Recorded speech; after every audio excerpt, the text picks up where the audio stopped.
Assalamualaikum warahmatullahi wabarakatuh. Kami dari kelompok 3 ingin mempresentasikan program sistem diagnosa HIV dan AIDS untuk mata kuliah struktur data. Sebelum kami mempresentasikan, saya akan memperkenalkan terlebih dahulu anggota dari kelompok 3, yaitu yang pertama ada saya sendiri, Gabriel Fiali Redimas Majuntak dengan NIM 19210973. Yang kedua ada Muhammad Fauzi Ramadan dengan NIM 19211275. Yang ketiga ada Muhammad Nur Alfat dengan NIM 19210416. Yang keempat ada Muhammad Ilham Ibatullah dengan NIM 19210454. Yang terakhir ada Salman Alfarisi dengan NIM 19211063. Latar belakang HIV, Human Immunodeficiency virus merupakan penyakit yang sulit dikontrol penyebarannya. Hal ini dikarenakan tidak sedikit masyarakat yang terjerumus dalam seks bebas dan kurangnya pemahaman batas pergaulan antara pria dan wanita. HIV menyebabkan AIDS, Acquired Immune Deficiency Syndrome, dengan menginfeksi dan merusak bagian dari pertahanan tubuh atau limfosit yang merupakan jenis sel darah putih dalam sistem kekebalan tubuh untuk melawan infeksi. Tujuan pembuatan program ini bertujuan untuk merancang dan membangun sistem pakar diagnosa gejala HIV dan AIDS. Tahapan dalam pembuatan sistem pakar ini menggunakan penanganan faktor gejala yang dialami pasien dengan mengakui sisi pengetahuan dari kepala bidang penyuluhan HIV dan AIDS untuk memasukkan ke dalam basis pengetahuan dengan pembagian jenis diagnosa yang sudah ditetapkan oleh pakar. Sistem yang diusulkan menggunakan bahasa pemrograman Python. Dalam aplikasi ini, pasien dapat berkonsultasi gejala-gejala penyakit yang dirasakan dengan cara memilih gejala penyakit yang telah dimuat ke dalam basis pengetahuan sebelumnya, sehingga sistem dapat mendiagnosa gejala HIV dan AIDS yang diderita oleh pasien. Ruang lingkup atau batasan masalah memberikan informasi tentang diagnosa gejala-gejala virus HIV dan AIDS, tidak membahas secara rinci dalam penanganan penyakit HIV dan AIDS kecuali menyarankan untuk konsultasi ke dokter. Hanya meliputi tentang mendeteksi diagnosa yang sudah tertera di program kami, tidak mendata atau menyimpan data pasien yang melakukan diagnosa.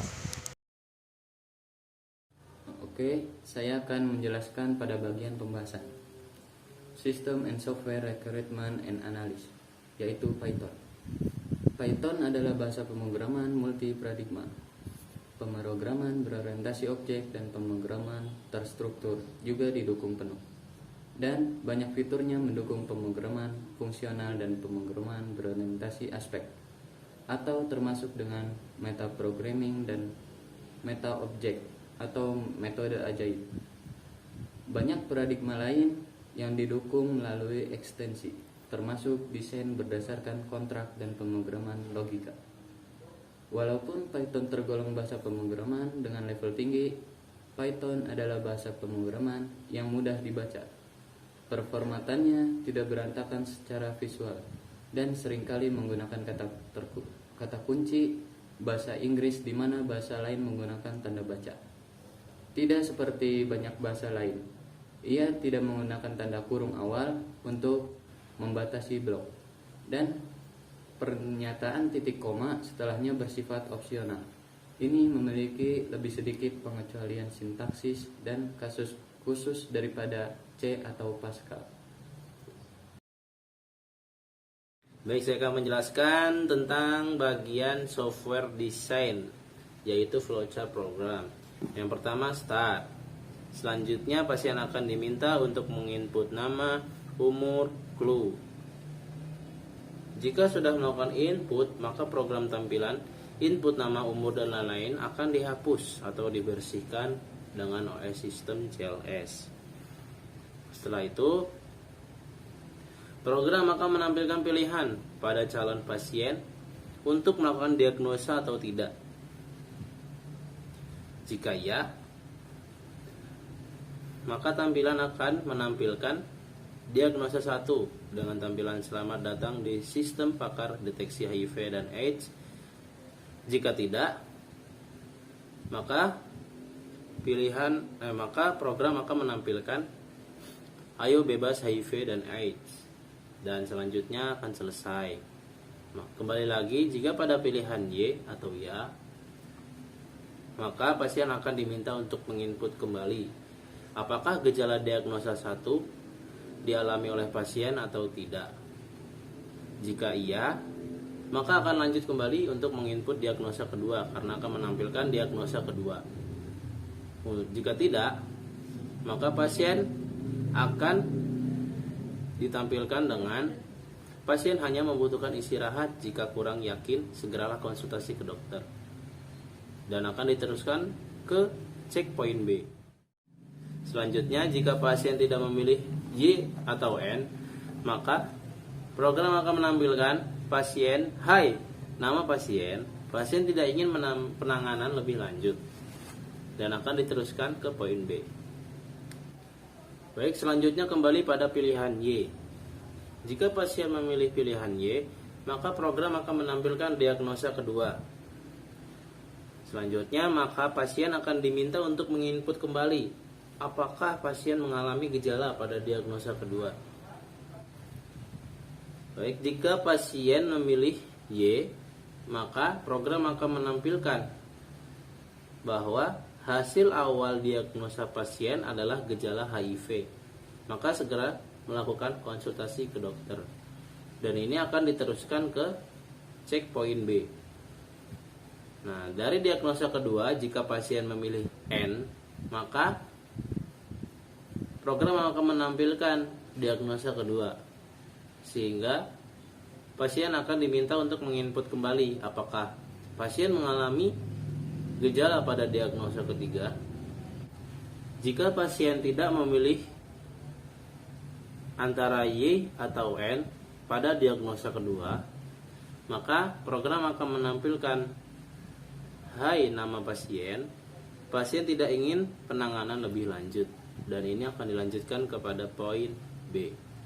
Selanjutnya pada tampilan N di diagnosa kedua, maka program akan menampilkan diagnosa ketiga, sehingga pasien akan diminta untuk menginput kembali apakah pasien mengalami diagnosa 3. Jika iya, maka tampilan akan menampilkan diagnosa pasien adalah gejala HIV dan AIDS. Segera melakukan penanganan lebih cepat ke dokter dan melakukan tes di rumah sakit. Selanjutnya dia akan meneruskan ke poin B. Jika pasien memilih diagnosanya adalah N, maka tampilan program akan menampilkan diagnosa keempat, sehingga pasien akan diminta kembali untuk menginput apakah gejala pada diagnosa ini dialami oleh pasien. Jika Y, maka tampilan akan menampilkan hasil awal diagnosa pasien adalah imunitas, segera tindak lanjuti penanganan ini ke dokter. Selanjutnya dia akan meneruskan ke poin B. Jika pasien memilih N, maka program akan menampilkan, hai, nama pasien memiliki kebingungan, silakan konsultasi ke dokter. Dan ini akan diteruskan ke poin B.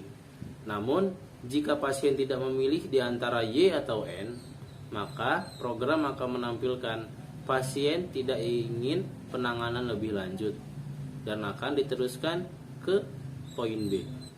Pada checkpoint B ini, yang tadi di atas bahwa akan diteruskan kepada checkpoint B, maka dia akan melangsungkan program kepada checkpoint B ini. Ini yang akan ditampilkan oleh program yaitu, hai, nama pasien, dan selanjutnya input pilihan 2, apakah pasien ingin melakukan diagnosa Y atau N. Jika pasien memilih pilihan Y, maka dia akan kembali lagi kepada checkpoint A atau kembali kepada awal. Jika pasien memilih N, maka tampilan program akan menampilkan ayo bebas HIV dan AIDS, dan program pun akan selesai. Oke, langsung saja. Di sini di line 1 saya memakai import OS untuk membuat clear screen. Lalu di line 3 sampai 6 di sini ada header print untuk pembukaan tampilan. Lalu di line 7 sampai 9 ada variabel berupa nama, usia, clue, untuk memberikan inputan user. Lalu di line 11 untuk menjalankan fungsi modul OS maka menggunakan perintah sistem OS CLS. Nah, di line 13 di sini ada penginputan tampilan pesan untuk melakukan diagnosa. Jika jawabannya Y, maka akan melakukan diagnosa. Di line 15 saya menggunakan while. Ketika ada pilihan diagnosa ulang, dia akan melakukan diagnosa lagi selama dia menjawab Y. Lalu di line 16 sampai 23 di sini ada diagnosa tahap 1 berupa infeksi HIV beserta gejalanya, lalu jawaban pasien saya tampung di diag 1. Lalu di line 25 di sini saya membuat percabangan jika user menjawab K, maka akan melakukan diagnosa tahap 2. Oke, selanjutnya di line 26 sampai 33 di sini ada diagnosa tahap 2 berupa infeksi HIV kronis. Lalu saya tampung jawaban user di diag 2. Lalu selanjutnya di line 35 sampai 37 ada validasi di sini dari jawaban diag 2. Jika jawabannya Y, maka menampilkan diagnosa 1 sampai 2 bahwa pasien mengalami gejala HIV. Lalu di line 38 sampai 46 jika user menjawab N dari diag 2, maka ada kondisi elif dan langsung beralih ke tahap 3 yaitu berupa AIDS. Nah, ada diagnosa di sini beserta gejalanya dan seperti biasa jawaban akan ditampung di diag 3. Selanjutnya di line 48 sampai 50 ada validasi lagi di sini dari jawaban diag 3. Jika jawabannya Y, maka akan menampilkan diagnosa 3 bahwa pasien mengalami gejala HIV dan AIDS. Lalu di line 51 sampai 57 ada elif. Jika user menjawab di diag 3 berupa N atau pasien hanya mengalami beberapa gejala dari tahap 1 sampai 3, maka ada pengecekan berikutnya. Seperti biasa, jawabannya disimpan di diag 4. Selanjutnya di line 59 sampai 61 ada validasi lagi dari jawaban diag 4. Jika jawabannya Y, maka akan menampilkan diagnosa 4 bahwa pasien mengalami imunitas. Oke, di line 62 sampai 63 di sini ada elif. Jika user menjawab N pada diag 4, maka menampilkan pasien mempunyai kebingungan.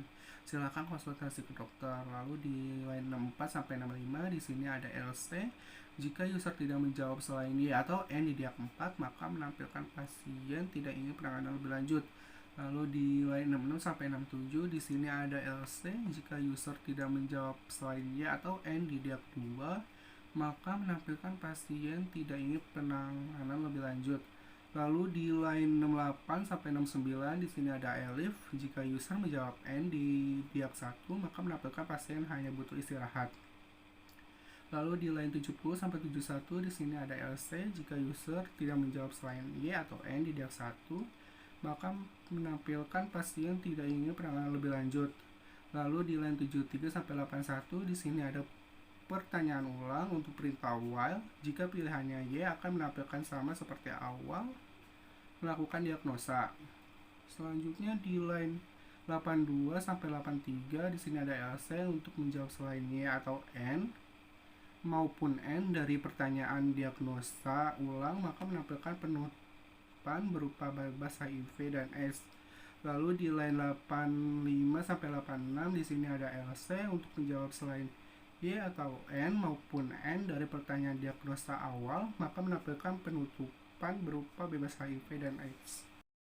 Oke, selanjutnya kita akan merunning codingannya. Di sini ada berupa tampilan selamat datang di sistem pakar deteksi HIV dan AIDS. Dan di sini kita harus menginputkan nama pasiennya, misalnya Bayu. Lalu usia pasiennya itu 9. Kita mencoba, di sini ada aku, kita coba jawab Y. Di sini jawab Y atau N itu nggak masalah, bebas. Lalu di sini ada berupa kalimat sapaan, Hai Bayu, dan berupa pertanyaan, apakah pasien yang melakukan diagnosa, kita jawab Y.